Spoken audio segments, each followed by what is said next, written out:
with us Fabiola Eyholzer. She is really an expert and thought leader in Agile Lean People Operations. She's a CEO of Just Leading Solutions that's based in New York City. And we are so happy to have her here this evening to talk to us and share her expertise. So please join me in welcoming Fabiola.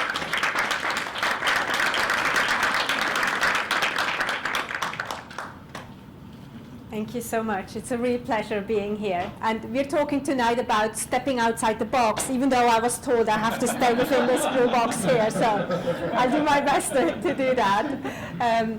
Thank you so much. It should be on. Is it on? Thank you so much for coming out tonight to talk about HR. I know it's not the most sexy topic, but we're going to change that tonight. But first of all, let me ask, do we have any HR people in the room? Please stand up. Okay, give them a round of applause. Thank you so much. Just a couple of words before we get started. If you want to download the slides, they're on slideshare.net. You can either search for my name or for DC Enterprise Agilist, and you will find the slides. And for people who join us online, if you have any questions, just post them on Twitter, and we make sure to answer them at the end of the session. So we're going to talk about Agile HR, or as it's more accurate, Agile People Operations. And why do we say people?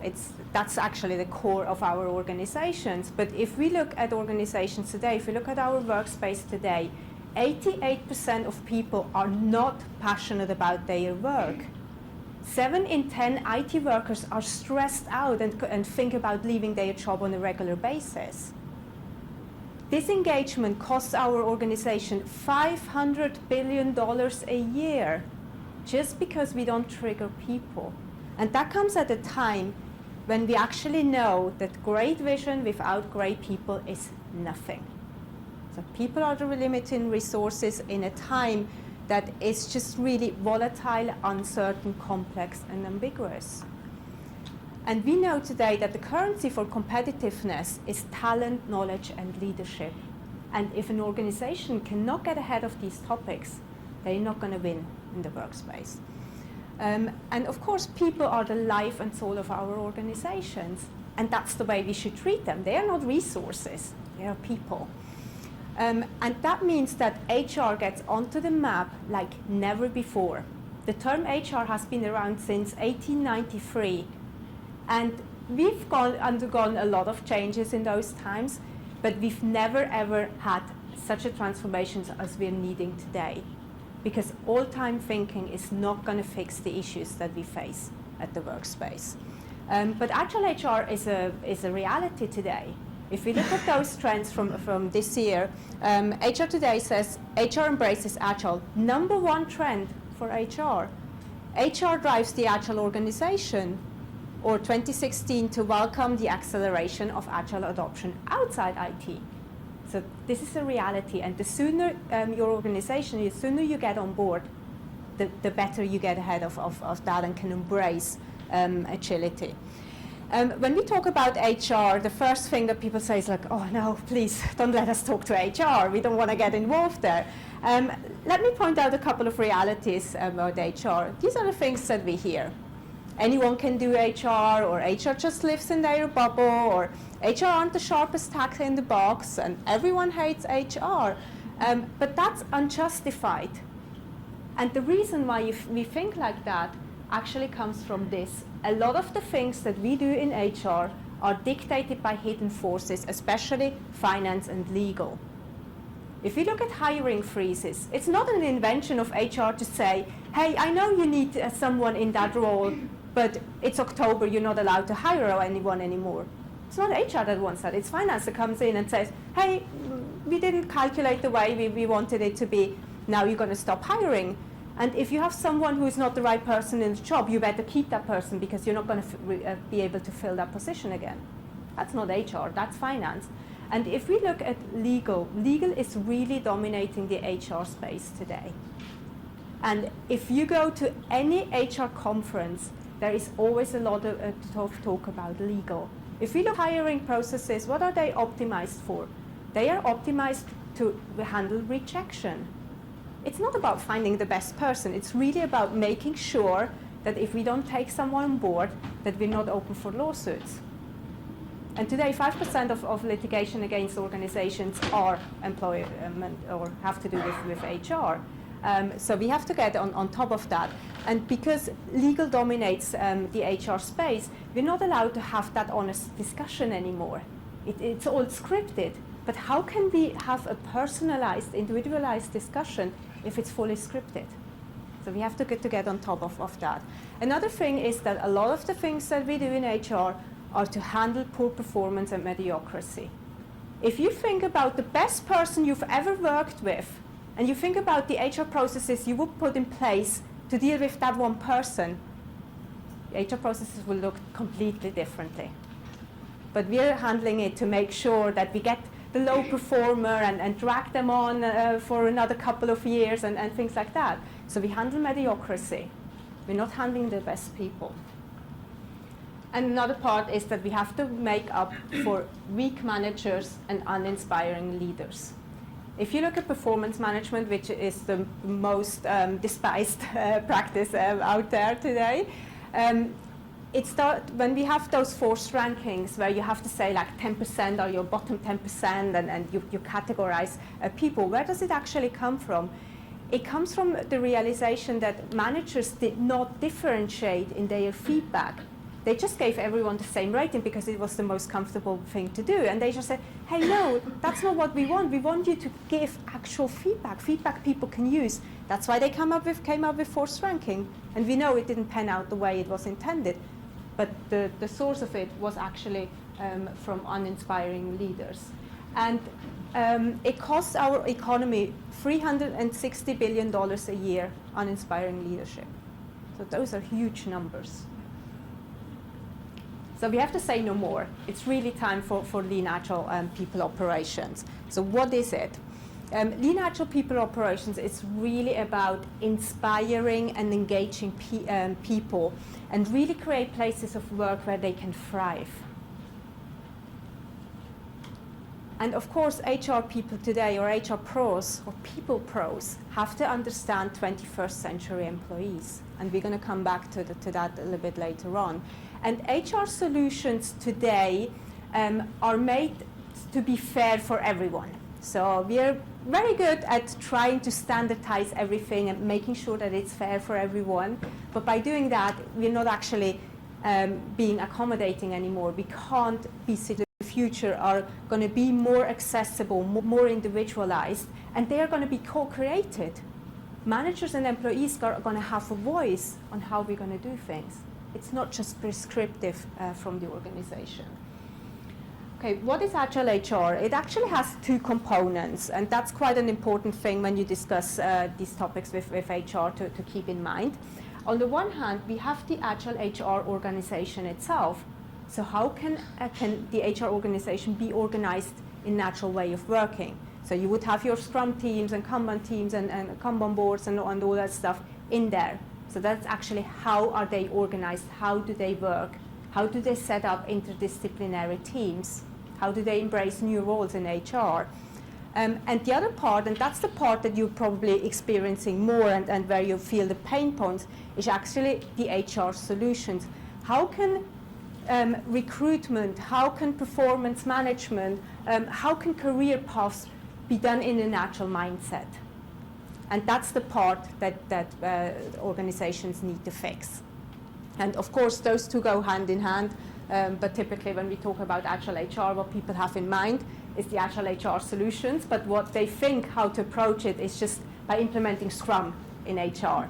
But it's two different ways. One is how are we working, and the other one is what are our HR practices? What do they look like? How can we bring an Agile mindset?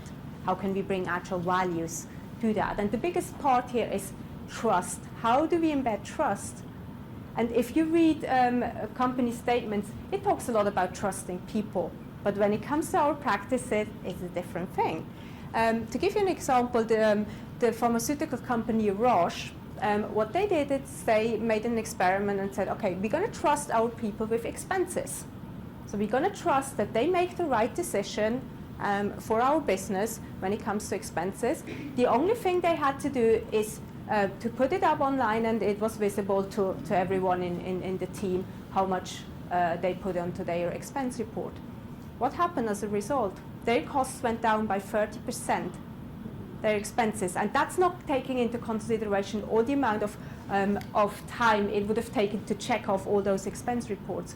Just by trusting people and telling them, okay, do whatever you think is right, actually help them make those decisions, because it was no longer you have the right to do this or that. It was no longer prescriptive.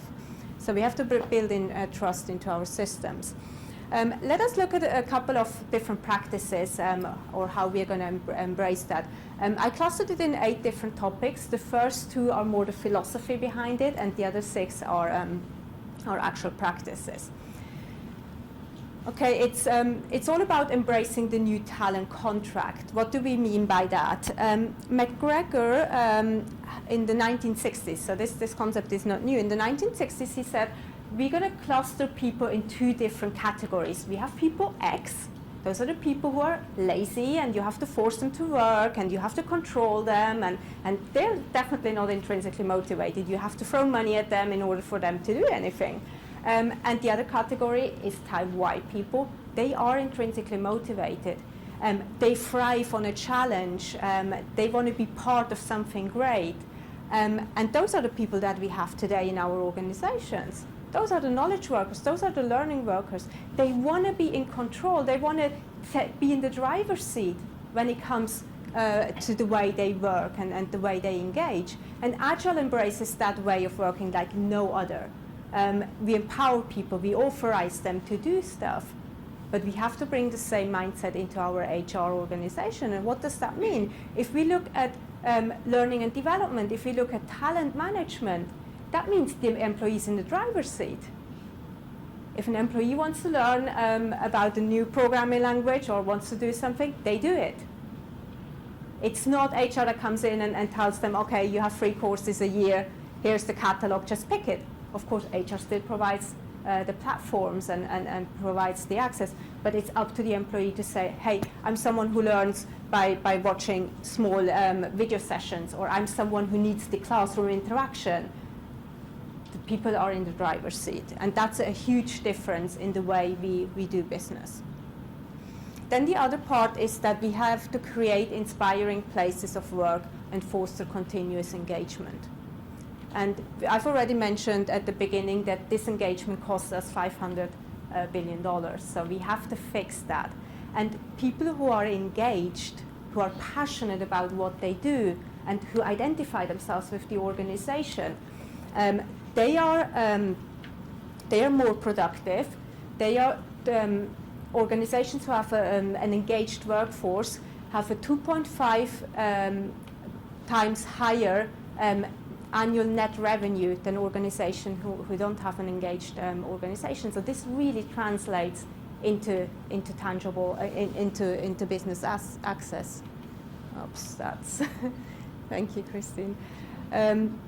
So we have to take care of engagement, and when we talk with HR people, you often hear the term retention and retain people. That is not a term you're going to hear in Agile People Operations, because we don't want to retain people. We want them to thrive. We want them to open up. And what's the best way to reduce retention or reduce turnover? It's investing in people. And if you invest in people and keep their market value up, they're going to stay. They're more likely to stay with your organization. And for a lot of managers, that's a little bit difficult to wrap their heads around, because they think like, if we invest in people and they get a higher market value, then they are more attractive for competitors, and those competitors are going to take away our people. But it's actually quite the opposite, because people make a decision to stay with your organization because they get the same opportunities with you than they would at someone else's place. Because today a lot of people leave because they say, okay, I don't have a growth potential with my company. They don't invest in my learning and development enough. I'm going to move to another company where I can take on a new job, where I can do other stuff, where I can learn more. And if you invest in people, you take that away. So we're not talking about retention. It doesn't mean that we're not caring, that we don't care about having people within the organization, but it's all about engagement. Okay, now let's look at a couple of practices. Hiring. It's obviously a huge topic because that's the way you actually build a strong workforce, by hiring the right people. And hiring doesn't start the minute you have a job opening. It starts long before. You have to connect with your audience, with your potential talent pool, long before you have a position open. And if you look at retention, at recruitment today, 8 in 10 organizations already have difficulties filling positions. And its hiring costs went up 15% over the past 4 years. So these are strong things, and we have to put in to engage. We have to invest in employment branding. We have to tell people that we employ the best way of working, that we are working in an agile manner. So we have to engage with people. We have to have a good branding, and then when people come on board, we have to hire people and not paper. We have a tendency to just look at resumes and then hire the person who is best at rocking the interview, but that might not be the right person for your job. So involve your team and really get to know that person, and make sure that you understand, or let them tell you and give you examples of how they showed agility in previous jobs. What did they do when they realized they were on the wrong track? How did they flex their muscles to change that situation? So you want to know those things, and you want to include your team in the decision, because it's your team that's going to make them and everyone successful. So you have to include your team. For instance, Nokia does hiring hackathons, where they invite candidates or potential candidates to participate in something like that. And if you work with someone for a day in a hackathon, you know if you can work together with that person, and you know if they are a fit or not. So we have to make sure that we get that right, because if it's not a fit, the team can't be successful. And then, of course, we have to rock at onboarding. Agile teams are great at getting people up to speed, because from the first second you step into that door, you're part of that team and you're being engaged. You know what you work at, you feel the power of Agile. But we're sort of missing out on the time between signing the contract and getting them into the door. And that's a period of time that we have to utilize. What a company called company Hunkemöller, what they do is they have an app. The minute you sign a contract, you get access to that app, and they have different video clips and learning nuggets and learning sessions on that app. And people do that beforehand. So they do part of the onboarding before they actually start working. And it's a great way of engaging people. And they go out and tell their friends and their family, hey, look, this is my company. Look at how great that is. And they feel that they already know the organization. So you don't have to stick them into onboarding programs where you tell them about the company. They already know that stuff and mentioned it to other people. So we have to utilize that period of time to really pull them in. And if you have a social event, if your team does a social event, invite them to that so that they get to know the people and can interact already. The next part is performance management. As I mentioned before, the most scrutinized practice in HR today. 98% of managers say it just doesn't work.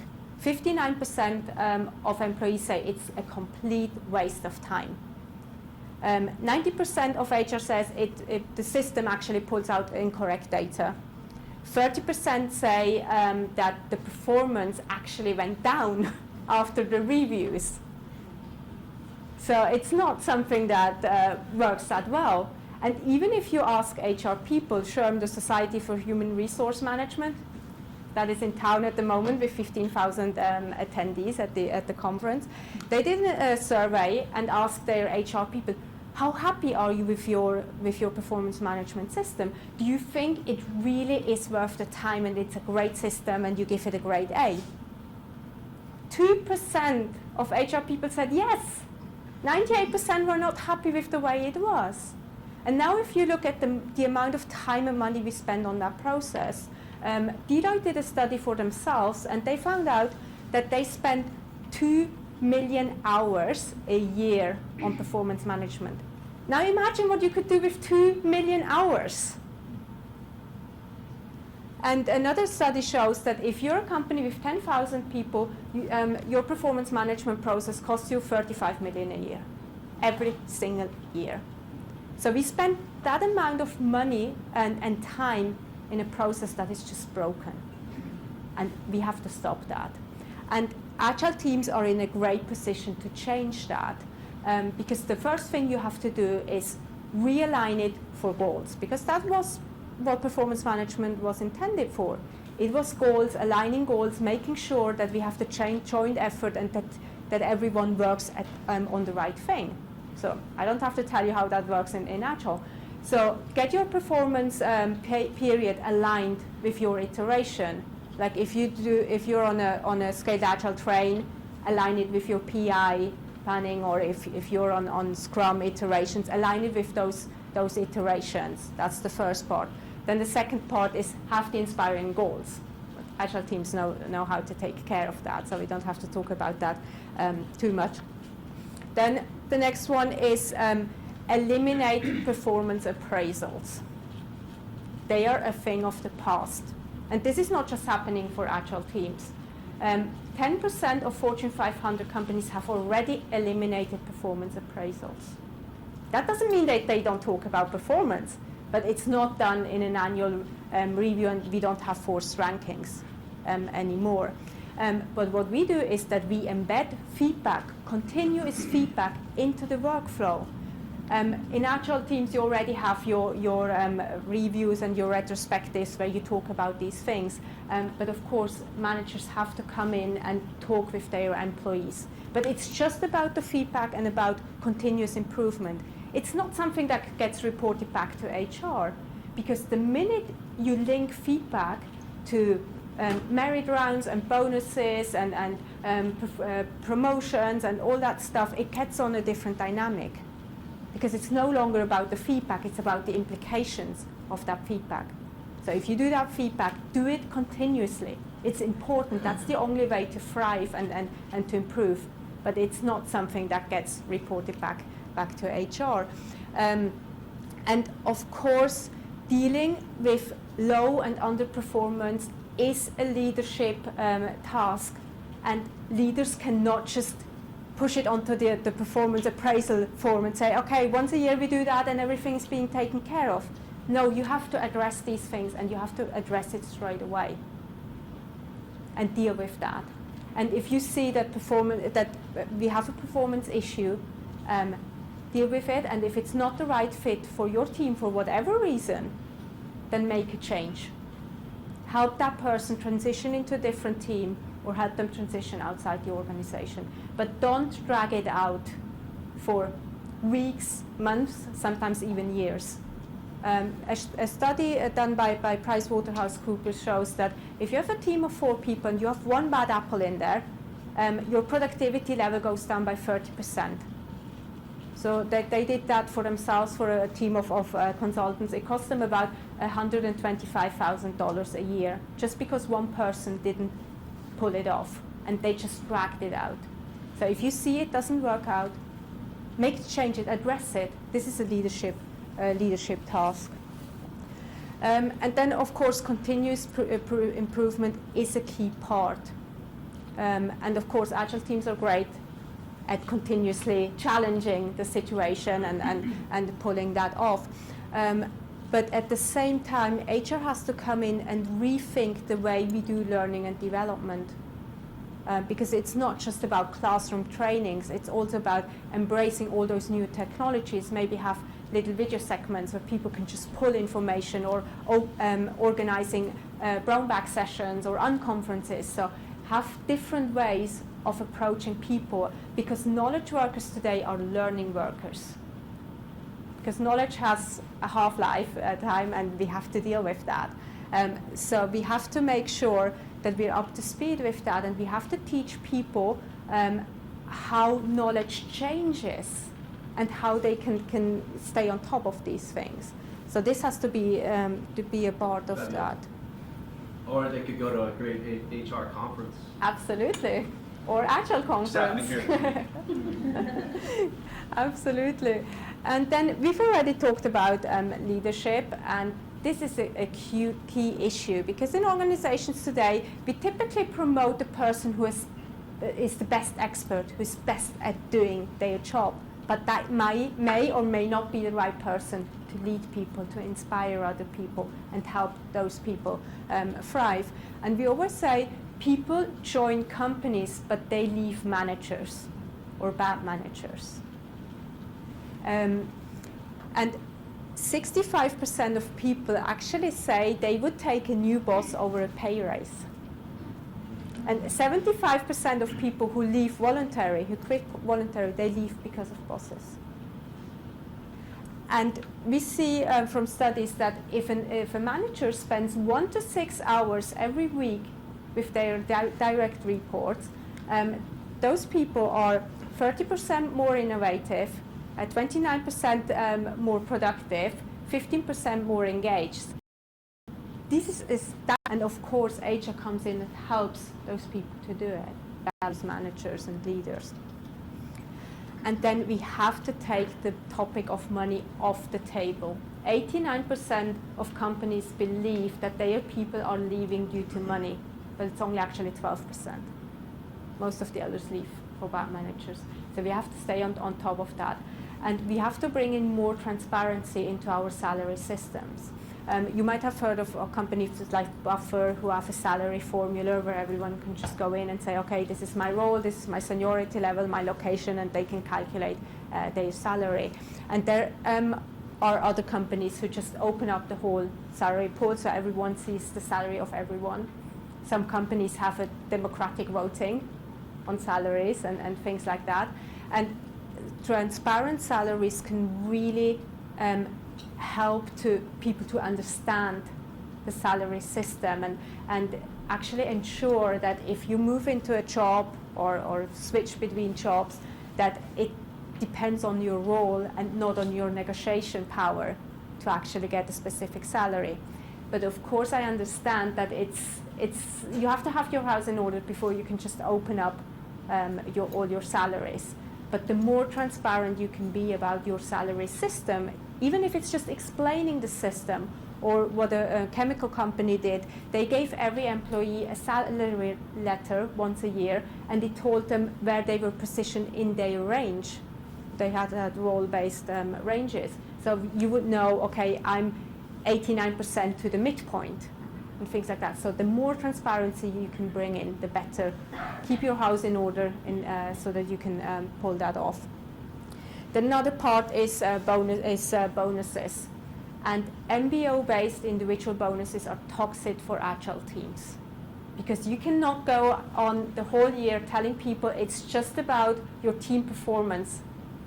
And you have to pull it off together. But at the end of the year, we're going to measure exactly what you individually did to make it happen. That doesn't mean that we're not recognizing people, and it doesn't mean that we're not letting them be part of, if the company is pulling something off or has a great win. We share that profit. That's a great thing, but it's not on an individual basis. It's on a team or organization wide basis. And of course, we recognize people, and we have to come up with new ways of doing it. And it has to be a combination between more annual, more expensive, more prestigious awards like CEO awards or things like that. But it has to be combined with more intimate day-to-day recognition that can be given by anyone, not just managers. And we have to combine those two to recognize people. Because at the moment, what happens in our organizations is that we recognize people just through bonuses. And it's a highly expensive, highly ineffective system. Because we're just throwing money at them and then wonder why everyone is rushing after money. So we have to take care of these things. And another part that goes hand in hand with compensation is benefits. And we have to take care of the health and welfare of people. Because we know that if people are healthy and well, they have a 30% higher customer satisfaction rating than other people.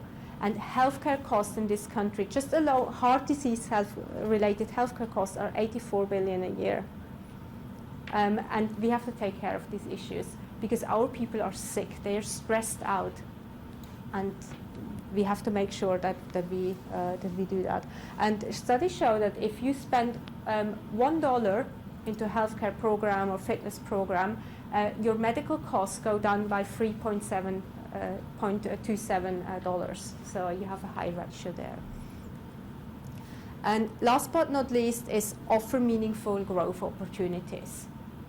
So we can no longer go on a system that just means climbing a hierarchical ladder. For one, the hierarchical ladder is disappearing, and for another, it's not agile anymore. We are not flexible anymore. Of course, we have to have role-based career paths that we say, okay, if you're Scrum Master, these are all the typical roles that you could take on, but we still have to listen to the individual. And we have to have a constant and continuous dialogue about that. In HR, we're going to see new roles emerging, like career agents or career coaches and talent scouts. So career agents is someone who really connects with a person, and you shape the individual career profile. And if you say, okay, someone wants to be in a managerial role within the near future, we're going to make sure that the development path that that person takes gears them toward that role. But it has to be an open and honest discussion. Because today, if you go to HR or your manager and tell them, hey, listen, I'm happy where I'm at now, but within the next 6, 9, 12 months, I'm ready for a next step. It's all the alarm bells go off. But that's not the way of Agile people. Agile people should be able to address that and then come up with a solution together. Because the best manager is a person who can develop people, but then also let them spread their wings and move within the organization. And today, often managers keep the best people for themselves because that makes them shine. And we have to change that and really create that culture of trust. And of course, we need an agile workforce planning so that we are able to move people around. If someone comes in and says, hey, I'm sort of stuck where I'm at now, I'm sort of deep into my expertise and my skills, and I don't think I can learn that much anymore in that team. We need to be able to make that switch. To go, I'll be back in 6 months, so I'm more accommodating in the way we do that. And if we pull that off, then we have an Agile People Operations system that is just co-created, is more accommodating, and it really embraces the nature of Agile people and can help them thrive. So when we change things, it's not just saying we're pulling employee appraisals and everything is fine. It takes a finely calibrated system to make that happen and really change that culture. But anyone who has ever been in an Agile transformation knows how quickly that can change. The minute you change something, you just pull in and you experience that power of Agile. And that's going to be the same with HR. There are a lot of things that we think we can't pull off today. The minute you start and you go down that road, you see the world in a different way, and you feel the power of Agile and can pull it off. Let me just say a couple of words about the Agile HR journey. How do companies start with that?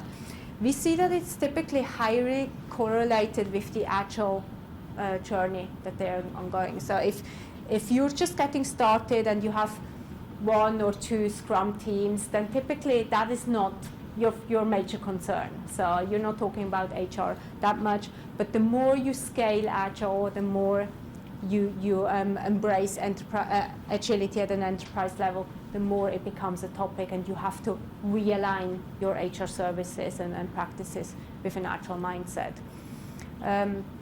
And this is how it typically starts. We have some kind of trigger, and that's either that HR has this vision of moving into the 21st century, or they have a specific challenge.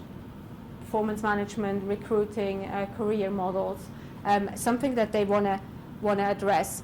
And some of them do a full Agile HR assessment, that they really go through all the processes and see, okay, how agile are we actually in the way we are doing things. Others start with the initiate process, where they just really do this initial retrospective or backlog. They do a lightweight business case where needed. They train and educate everyone, and I'm going to say a couple of words to that regarding that later on. And then they have a backlog refinement, and then they start to iterate. So even if we set that up, it has to be in an agile manner. We can't set it up as a project, as a waterfall project. And then, of course, they have the option to pull the plug if they say, okay, we want to do something differently. But that's sort of the typical approach to people initiatives. And if you're interested in that, I have some follow-up slides or more detailed slides. If anyone wants them, just let me know. What are some things that are in that backlog? That would be if you, for instance, wanted to change your recruitment process, then we will first identify what are your issues. Why do you think you need to change that? What are your metrics today? What do you want to achieve? Like if you would write up a press release 6 months down the road, how would you explain your recruitment process, your talent acquisition process? And then we structure and say, okay, what are we going to change? How are we going to address that? And what we often do is when we get to this initiate stage is that we do an HR hackathon. So it's not a hackathon in the sense that we actually code something, but it's the idea of a hackathon that we invite employees to come up and say, okay, if you envision our HR department or people operations department 2 years from now, what would it look like? What would you want from your HR department? And how would you pull it off? And then they work in their teams to create new career solutions, to create new learning and development sessions. And then we partner up with HR to see, okay, that is the vision that employees have, or that's what they need from you. That's the voice of your customers. How are we going to embed that? And then HR can come in and say, okay, we understand how the backbone works. We understand what it means if we pull a level from our grading system, what effects do we have, but we still get the voice of the customers, of the people. And here's some quick tips that come from my experience in HR and Agile HR. And I'm serious when I say this. You have to involve your HR people. You wouldn't believe how many Agile teams call me up and say, hey, can we do something with you? Can we change our HR practices? But we don't want to get HR involved. And the problem here is that sometimes they don't have the right contact within HR. So the person that they know in HR is maybe a recruiter or someone who is responsible for their payroll, and that may or may not be the right person. But it's the same thing if I need something from IT and I just know the first level support guy. He may or may not be the right person to pull an Agile transformation off. So you have to make sure to get the right person. And those people sit in the room here, so talk to them.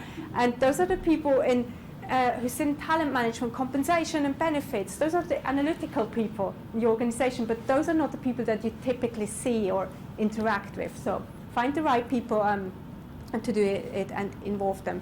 Then set them up for success. You wouldn't believe how many teams I see that set up an Agile HR journey as a project, waterfall type project. They dedicate a team and say, okay, now you're going to do Agile HR, and they meet once a week for an hour, that's it. It's not going to fly, and you're Agile people. You know why it's not going to fly. So make sure to set them up as you would any other Agile project, and guide them through that journey. Give them an Agile coach.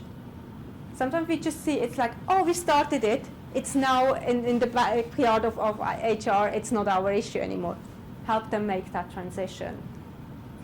And then help them translate Agile mindset into HR policies. Because as I mentioned before, it's not about setting them up in a Scrum team. It's far more than that. It's bringing an agile mindset into the way they provide solutions into their practices, and that's a whole different scale. So we have to help them make that transition and translate that. And then cut them some slack. Remember what it was like for you getting started, and this is new territory for them. Agile is so, you all know how it works, you all know why it's great, but remember, they're just starting out, it's brand new for them. And then let them have some fun. Organize open spaces and hackathons. Do things that transfer to show them the power of Agile, because Agile, you have to experience it in order to get it. You can't just read up on it and say, okay, yeah, I got it, sign it off. And then understand that your organization has to find its own way of getting there, because best practices are probably best at someone else's. Of course, you can look at what things other companies do, but then make it yours.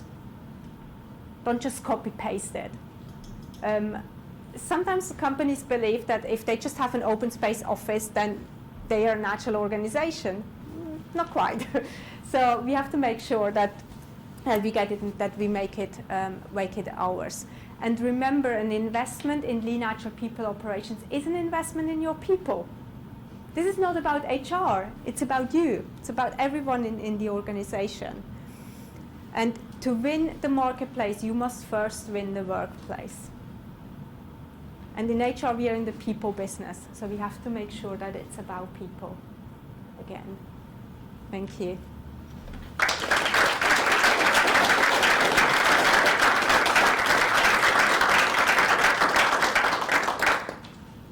Any questions? So first of all, thank you for joining us, and to everyone. You were talking about recruitment and HR. Mm-hmm. I guess recruitment is part of HR, but let's be honest, until someone gets hired, the HR is not really there. And I've been dealing with that recruitment in the last month for different roles and clients. I can start imagining how to try to do Agile with recruitment. Maybe find a way to really, if we have multiple roles, maybe literally morning scrum, as you can call it, and chat with them about the people we interview, where they're going to be interview process. I don't know. You can think about that, start playing in my head right now, how to bring that kind of Agile to the start. So that's one note I wanted to mention. But HR, I still think it's a bit of a different approach. I think that comes maybe from upper management or somebody else, as I don't really work with the HR the way I'm a day employee. So it's a different scenario. And I haven't seen it in your presentation. The other challenge I wanted to ask you, and over the years of being a contract consultant and all these things over the years, I don't think it's the same scenarios for contracts, consultants, and full-timers. And being in all these, I can tell you it's very different feeling and discussion that you deal with HR, if it is the client HR, if it is your HR, if it is HR doesn't care about you because they only get the money and move on. Contract as well as or consultant where you just literally get 10%, you get it, somebody gets profit, you get the paycheck. So how would you articulate this? Yes. Okay, let me just repeat that or summarize that for the people who are online. The comment or question is that if we, for instance, look at hiring, that HR is not really there. They don't really get involved soon enough. But I can tell you from personal experience, and I'm sure the HR people in the room will back that up, it's not that HR doesn't want to get involved. It's the teams and management who don't really knock on the door of HR and say, hey, listen, we have here something. So it's a combination of both, and we have to build that culture of trust that we can actually work together and pull that off together. And of course, HR is going to have talent scouts who work within the organization but also work outside, who join meetups like this to get to know people in the area who are experts in the area, so that once they have a position open, they will be able to connect with these people and say, hey, listen, are you interested, or do you know someone who might be the right person to join? And then, of course, the whole hiring process is something that is guided by HR. They provide the tools and the access, but it's a joint effort. Like, the team is making the final decision on who to hire. But of course, HR will guide it, and we're going to be more transparent in the whole process. So If someone comes to your office to be interviewed, they will get information beforehand. Who are they going to see? We're going to have pictures of the person they're actually going to meet. So it might sound simple or too common to do that, but it helps people to prepare for the interview and to know who are they actually going to meet, and it gives you a different kind of interaction. Or simple things like just sending them a text message in the morning, hey, you're probably on your way to our office, we're so looking forward to having you. And that gives a different kind of interaction. And HR is supporting that, is going to come in to prepare, to help organize that and pull that off. So it's going to be a joint effort. And of course, you said there's a difference between people coming in as full-time employees or part-time or consultants. Yes, of course, there's a difference in the administrative side of it, but you should still feel as an employee of the organization and live and breathe with the organization, no matter whether you're a full or a part-time employee.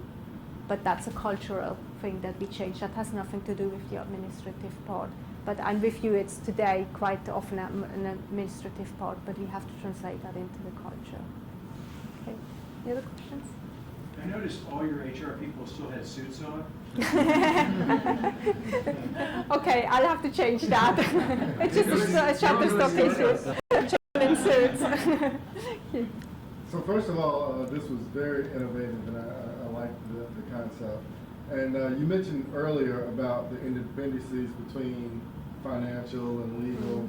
And in my personal experience, I mean, I've had to change jobs because, you know, the governing practice of the organization is to keep expenses low, so therefore salaries and things like that impact, you know, what kind of changes. And of course, the key to any successful agile transformation is leadership. So how do you go about getting that buy-in from finance and legal? Those two are the, you know, they kind of are the same type of people, right? How do you get those to buy into something that's agile, right? Because that's not hard and concrete like the law and numbers. Yes. Okay. The question was, how can we make sure to pull in finance, or how can we deal with the financial issue? And I'm going to say something that's not going to make me very popular with our HR people, but we have to strip HR in order to strengthen it.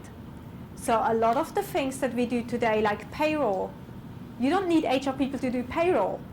So we're going to strip HR of all those administrative parts so that they can really focus on people. And budgeting is going to be a part of that. So we're going to move to an agile way of resource allocation and budgeting so that we don't have hiring freezes and that stuff anymore. But it's a different way of approaching it. And HR is going to be stripped of certain things in order to strengthen it, that they can really focus on the people and become people. I'm just following up on his question about the legal. So you did the finance, Yeah. you Okay. did the legal. Yeah, and the legal question, and that's my personal opinion, a lot of the lawsuits that we face, and let me just make a little bracket here, even if you're a small company, you're liable for lawsuits. 40% of employee litigations are against companies with less than 100 employees. So it's not just something that happens to large organizations. If you're an organization with more than 10 people, you have a 12.5% chance of being sued by an employee. But a lot of it comes from not having an open, honest, proactive discussion. Because why do people file a lawsuit? Because they're frustrated, they're angry, they are fed up. And quite often, if we deal with certain issues before they arise, then we can stay on top of that. And it's going to reduce the number of lawsuits that we have. It's not going to be something that we can eliminate completely. But that's not the goal. The goal is to interact with people. Like if you look at performance issues, sometimes we drag it out for years. And then all of a sudden something happens and we're, as a manager, so annoyed that we just say, okay, now you're fired.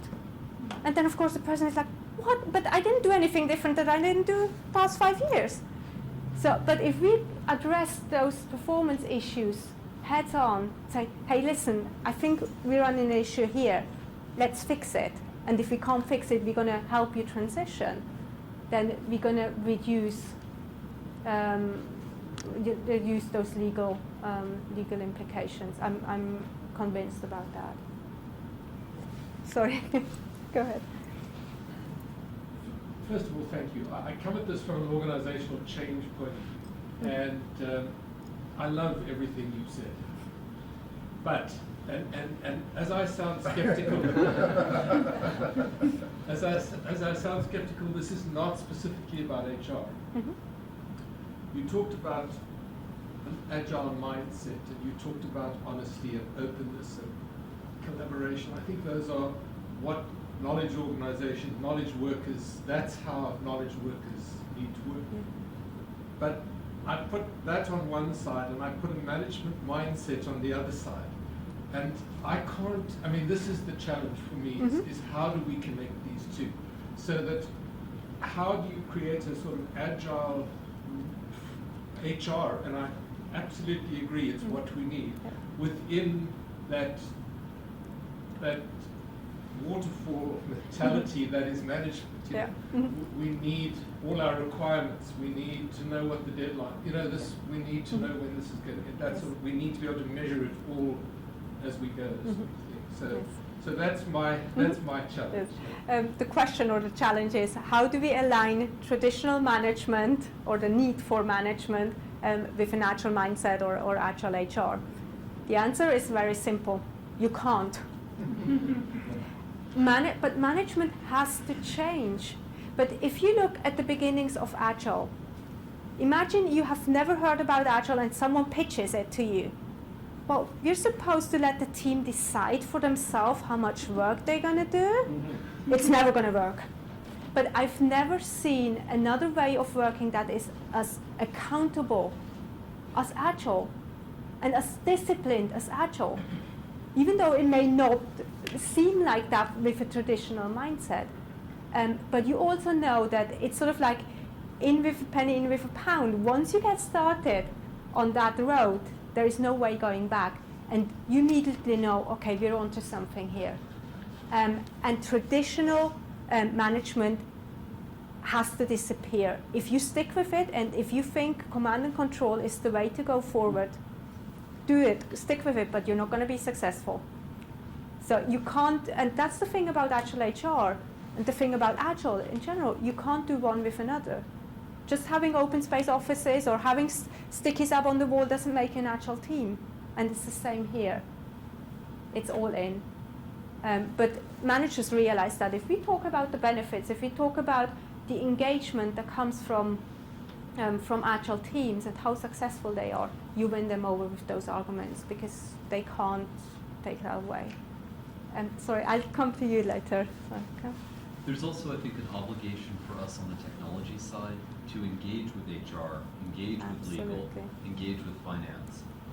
Countless times I've had people tell me, we have to do something brain dead because of legal.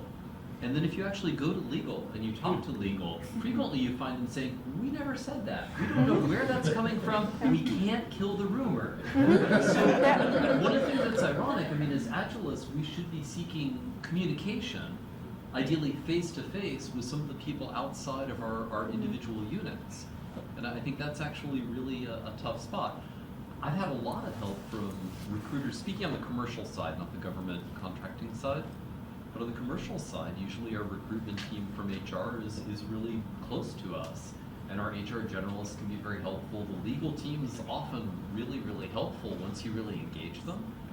But unfortunately, in a lot of corporate settings, there's just not enough of these conversations across wide business units.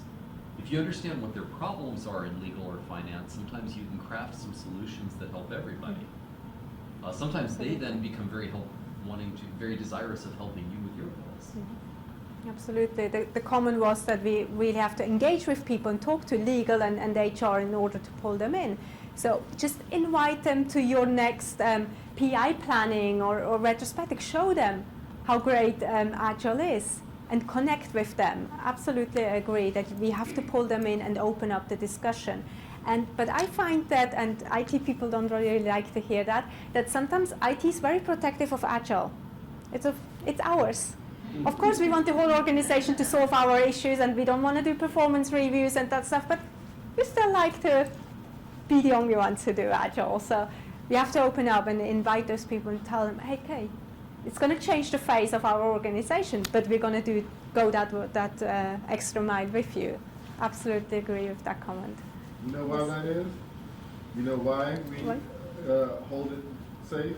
And that's because for the history of IT, we always get pointed at and said, you guys aren't doing things properly. So Yep. for once, we feel like we're having some success. Right? That's true. Because business is always saying, oh, IT doesn't Yeah. know what they're doing. But then IT was the first one in the digital age. You never had another age. So you started out in the digital age, so of course you have a certain advantage over us. But it's true that in organizations, IT is a little bit the naughty red-headed stepchild, Exactly. because we always have to do things differently and then come up with different solutions. But that's a role you have to take and help us transition into the digital age too. So I don't know if the first gentleman had sort of touched on this or not, but when you have a company or organization who operates more as a contractor versus like a consultant or like you're an employee of a company versus you're a contractor. When that contract ends, then your employment through that company sort of ends as well. So how do you, and that, I guess this is not exactly an Agile question, but how do you retain, I guess, how do you retain your talent in a situation like that? And I guess the other question I had was, you talked a little bit about Agile HR in terms of hiring and retaining talent, but what if the decision really should be that we need to let these folks or certain folks go, your bottom performers? Is there an Agile perspective to that? Yes, there is. Let me just repeat very quickly what you said. The question or the comment is how do we engage contractors and or external consultants if their contract runs out, but we still want to keep them? And the second part was how do we deal with people who we actually have to let go, and for whatever reason. And the answer to the second part is very simple. We follow the philosophy, hire slow, fire fast. Hiring slow doesn't mean that we take forever to hire people, but it means we have to be considerate and make sure that it's the right fit. And if you think like, well, yeah, it's kind of okay, then don't hire that person. You really have to be convinced that it's the right person. But if you run into issues, whatever issues they are, performance related, behavior related, let them go or help them transition into another team. And even if it's someone who has been with your organization, with your team for a long time and has done a fantastic job, but because for some reasons you don't need those particular skills anymore, help them make the transition. Either find something within the organization, and that's where the talent management team, talent scouts and career counselors come in, because they know the organization. They will be able to point out if there are other teams that you need that particular skill, or help them transition into the outside world. But help them make that transition and stay in contact with them. Because quite often people are actually glad when you tell them that it's not going to work out, because they know it too. Of course it comes to a surprise when you just go in and say, okay, now you're fired.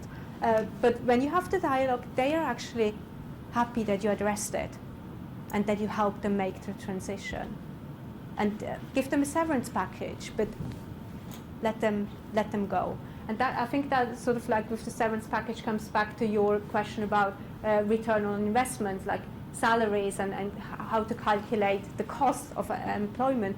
We also have to take into consideration how much it costs to get someone up to speed, to replace someone. And sometimes it's a better return on investment to hire someone who's more expensive, more experienced, than just hire young people that you have to educate. Those are costs that you have to calculate as well. For instance, Netflix only hires senior people, because then they say, okay, we can let them make the decisions on their job because they're senior enough to know how it works.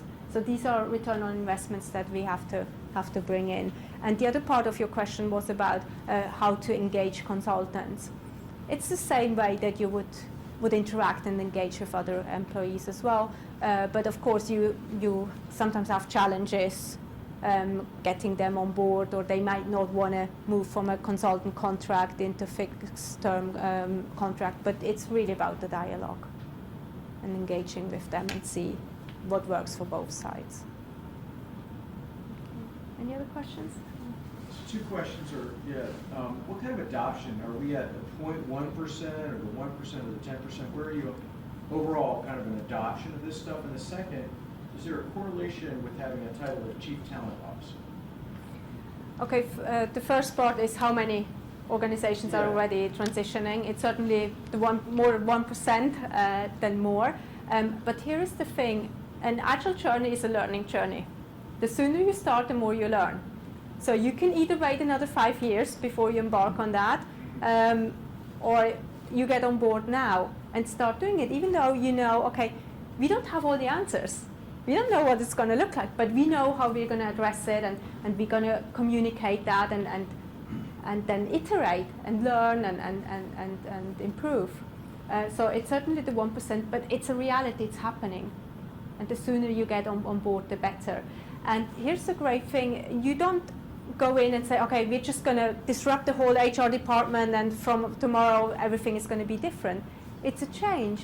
But if you look at performance management, if your organization is not ready to pull the plug, you can already say, okay, how would we do it if we could just do it on our own? And you do it. And then once a year, just aggregate all your feedbacks and send it into HR.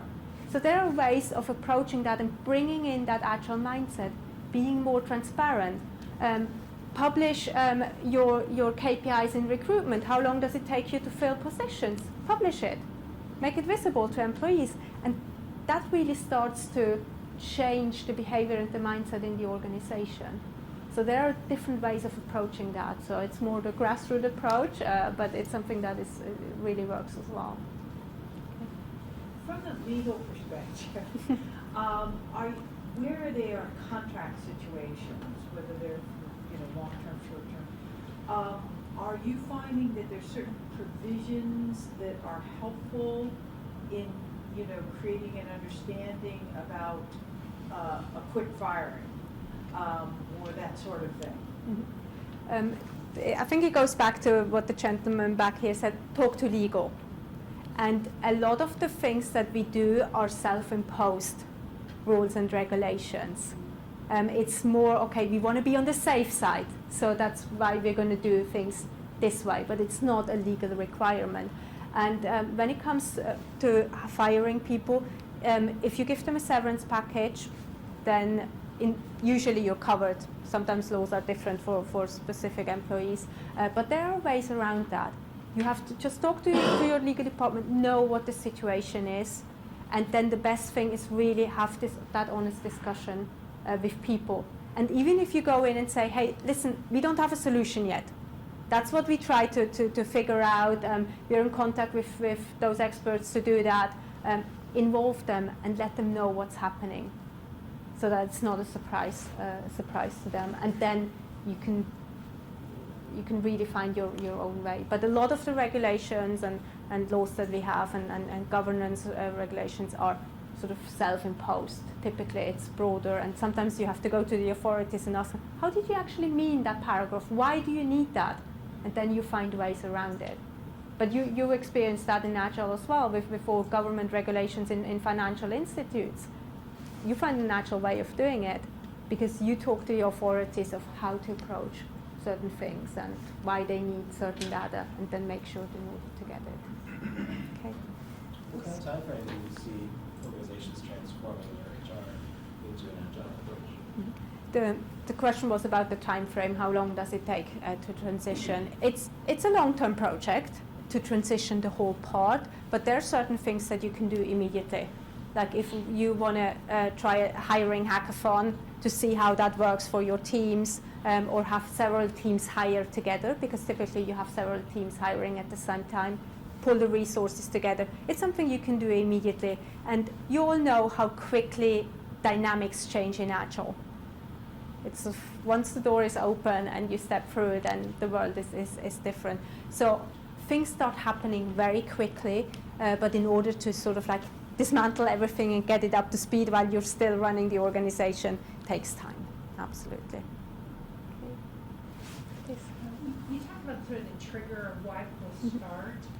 So, like, what are you seeing in terms of why HR departments will start? Because normally, you know, the best transitions we see are where you have like some agile, like lean leaders in place, or people that's gone from other worlds and come in to a certain organization and been able to help get things started. So, what are you seeing like that's really that trigger? You know, that's the organization you're seeing transform. Yes. How's that? The question was about the trigger, what actually triggers and transformation. And there are two different parts. One is where we have strong agile teams. They address these issues, say, hey, annual individual bonuses, they just don't work for our agile teams. They kill collaboration and productivity. You can't keep up with our development needs, and we don't have typical career roles anymore. So they address all those issues that they have. But then we have the HR part that comes in and says, hey, we want to be in the 21st century. We want to be modern, but in HR we often approach it with a traditional mindset because that's the way we know. And when we start discussing a lot of the things, we fall back into the old thinking. And we always have that one person, the slacker, the bad employee, and we always have that person in mind and think, yeah, but it's not going to work for Pete. So what are we going to do for Pete? And that is sort of like stopping us at the moment of just saying, okay, we have to let loose and just really push the reset button on a lot of the things. And that's a hard change. And it's sometimes hard for people to stick with that agile mindset and not fall back into traditional mindset. It even happens for agile teams. Even teams who are very experienced, once they get out of their comfort zone into a completely different topic, be it HR or finance, they fall back into the traditional corporate way of doing things. So the trigger for HR is more moving into 21st century, solving issues like drain talent pools or career models that are more accommodating. So they come from that part. Thank you. Oh, sorry. Thank you once again for the presentation. I wish like the recruitment part would be just like 50%. But in terms of these practices, best practices in recruitment, you say like top 3 best practices, like trends. Yeah. Will you you mentioned hackathons, yes. But usually kids, it's not necessarily right people in mind. Yes, it doesn't have to be hackathon in the sense of actually hacking it. What it means is get them into a room with your team and let them work on a challenge. And really work in a stress situation on a concrete topic. Because a lot of the assessments that we have today are things like, okay, calculate how many ping pong balls fit into this room. Well, it's not really going to tell you that much whether that person is the right fit for that particular team. So involve your team and put them together to work on something that is highly related to your to the job. Instead of panel interview. Yeah, of course you have a combination. You typically still do interviews, but you have to involve your team and you have to have a situation where you see people interact. Because anyone who has ever done an interview, there are questions in there like, are you a team player? Have you ever had anyone in there saying, well, no, I kind of prefer to be in my cubicle and just work on my own and I don't want to see anyone? And we know these people, they're out there. And we hire extroverts, people who are great at presenting. And we forget introverts who are great at the detailed stuff. So we have to make sure to give them a platform where they actually work on something and interact with people over the space of half a day, or even 2 days to actually see how they interact. And if the team leaves and says, yeah, we want to have Anna in our team, then you get Anna. And if you have several teams competing for the resources, let them pitch to Anna and say, hey, Anna, we're the best team. We want you to join us because we work on this and that. And the next team says, hey, we're the team with the most fun. Please join us. and then Anna can decide what team she wants to join. It's just a different kind of interaction.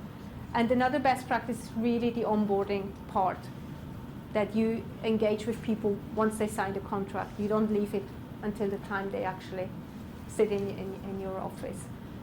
Anna's on Skype, she's in Chicago or Boston, or, it's not as easy to hackathon or bring an hour limit. What do you do? It's what we do is, once we say, okay, in a traditional recruiting setting, we would hire that person. That's the time point when we invite them to come and participate in that. And then we invite them, because it's just one flight, it's accommodation, it doesn't cost you that much. If you look at replacing someone who wasn't the right fit, costs you at least a 1-year salary. So you're easily looking at 100K. So flying them in from Chicago is not a big deal. There's a small, this is okay, but again, for full-time employees, for contracts, that's not going to fly, not going to pay for it. Yeah, contractors. That'd be So, a good idea. yeah, and with contractors, we typically go through a company, so it's a different cycle. Thank you. Okay, thank you.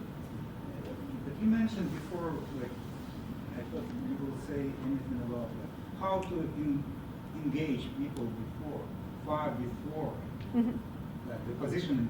Yeah, it's like really reaching out to the community, like come to events like this and connect with people and get to know people or invite them to an event at your company. That you just say, okay, employees, we're going to have an event. If you want to invite, each one can invite 3 people or whatever that they think might be interested in joining a company someday. There are different ways of engaging with people as to take to really have that discussion. Thank you. I take one last question, and then you can just write to me. And we have people from every department in each team. So the product development team that has a call as a representative from the legal department, like we mentioned, from the finance department, from other departments. So we are constantly building, giving back feedback on how does your building unit interface with mine, so that there's never going to be that problem data on the old. We have problems because they're not interfacing with each other. So we're building a system that's in continuous evolution, and you take the organization itself, the system that might solve some of the problems you're talking to people. Yes. Teams are definitely going to be interdisciplinary teams and iterate and the flow. Okay, thank you for the comment. Yeah, you just Google and go see. Okay, thank you. Thank you. All right, Fabiola, thank you. Thank you so much.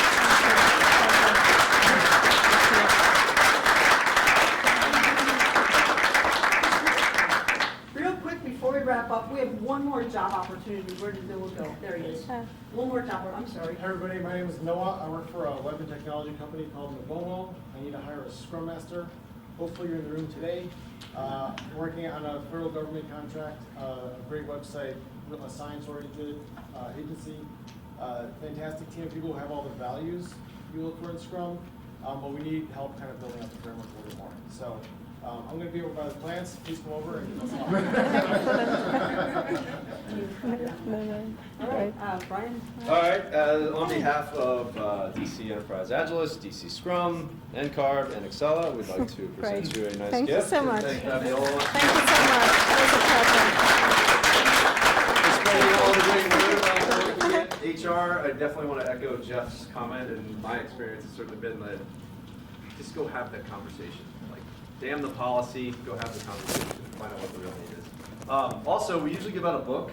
I was going to do the Rochambeau process of rock, paper, scissors, but I think we need to give Fabiola, who's never here, she's out of New York, so let's give her time. I figured, who here has a birthday on December 25th? Who has a birthday on December 24th or 26th? 23rd or 27th? Who's really close to Christmas? I already have the book. No. What's the closest birthday? That's what she got. When's your birthday? January 4th. All right, anybody closer than that? November 29th. What is it? November 29th. December. November. I don't know, I'm looking for anything close to December 25th. Birthday from today. No, I'm going with somebody who has a birthday during Christmas because I feel like you probably got screwed most of your life with presents. There you go.